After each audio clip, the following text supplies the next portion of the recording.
To auto use a color wallpaper for home screen when driving mode is on in Samsung Galaxy S23 Ultra, swipe down the top of the screen and then tap setting icon, tap mode and routine.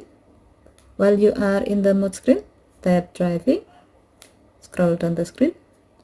Under wallpaper section, tap home screen thumbnail, scroll down the screen. Tap colors to see all wallpapers available under this section, and then select the desired color wallpaper you like to use.